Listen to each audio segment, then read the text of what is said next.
Hey, what's up, NBA fan? What's up, all sports fans? This is JB right here, host of the Behind the Bench podcast network and channel. Just want to give a shout out to the rest of the crew. I'm talking about Shad, Kelvin, and Jermaine. And for everyone who's tuning in, I hope that you support Behind the Bench, become a subscriber, and help make this podcast the best that it can be. Now, check it out, everyone.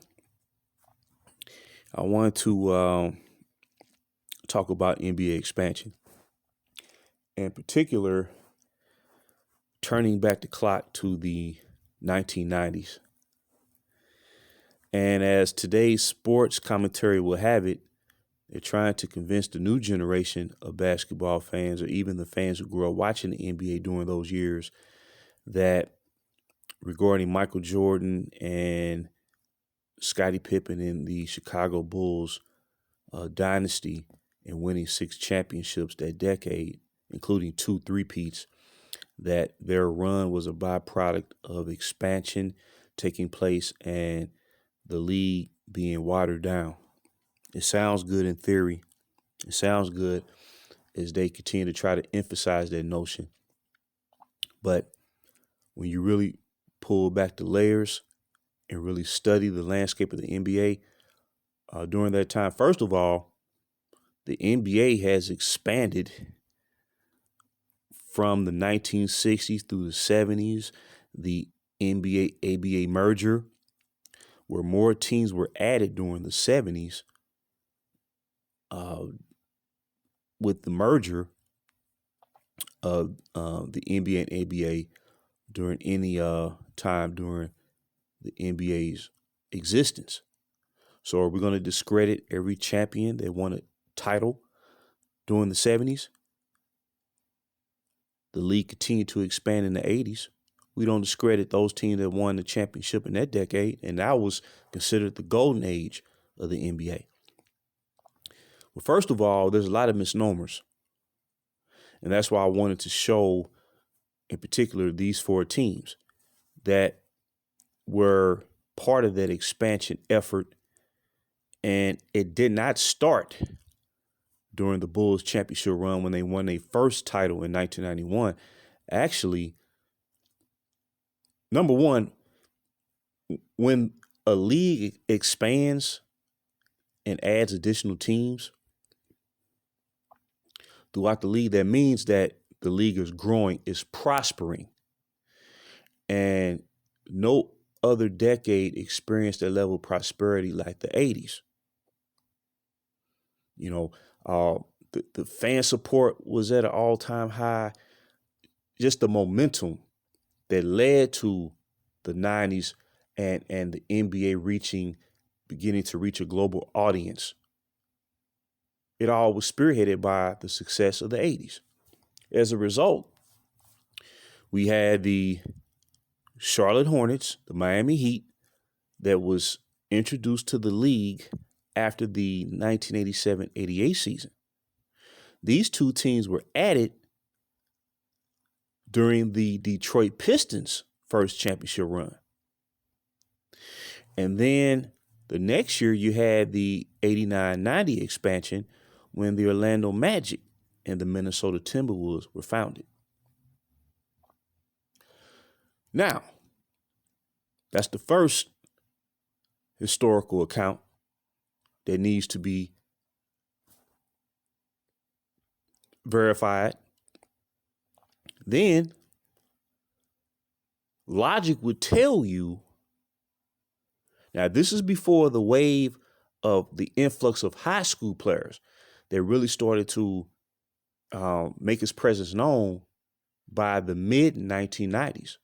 So from 1988 up until 1994-95, we experienced these expansion franchises started to build itself up to where they became playoff level teams. And it happened pretty fast. And you know why? It's because most of your top collegiate players who entered the NBA during that time frame, they were drafted by the expansion teams. The Shaquille O'Neals, the Penny Hardaways, the Nick Andersons, the Dennis Scotts were all drafted by the Orlando Magic. The Alonzo Mournings, the Larry Johnsons, the Kendall Gills, Muggsy Bogues, they were drafted by the Charlotte Hornets. The Miami Heat with Glenn Rice and Ronnie Cycli and Steve Smith. These were highly touted players, the best collegiate players in the nation. We're talking about, two-time All-American players on average. They were drafted by the expansion teams. So by the 91-92 season, the Miami Heat advanced to the playoffs and faced the Bulls in the first round. They lost to the Bulls. And the Charlotte Hornets advanced to the playoffs for the first time in 1993. And I believe they lost to the Knicks. And I believe they won the first round series, if I'm not mistaken, versus the Boston Celtics. Matter of fact, yes, when Alonzo Mourning hit a game-winning shot to seal that series. And they lost to the Knicks in the second round. Then you had the Orlando Magic, who advanced to the NBA Finals in 1995. And then by the late 90s, Minnesota Timberwolves became a playoff-level team with Kevin Garnett and Stephon Marbury. My point is, those expansion franchises, the Orlando Magic, the Charlotte Hornets, and the Miami Heat, they overtook the staple franchises of the 80s, the Lakers, the Celtics, and the Pistons. They became the new staple franchises, and they generated more excitement. They were generating more ticket sales because of the players, the level of talent they was drafting to those teams. So it appeared that the Bulls faced lesser talent, but they really didn't. It was just fresh teams on the rise, right? And the expansion really didn't dilute the talent pool because the superstars remained on their current teams at their time. Now, what happened was, instead of a team going 9 or 10 deep, they may have went 8 deep. And those reserve players were made available in the expansion draft process. So the superstar talent wasn't diluted. It was the lesser talent of the roster that was spread across the league. So the competition was still high.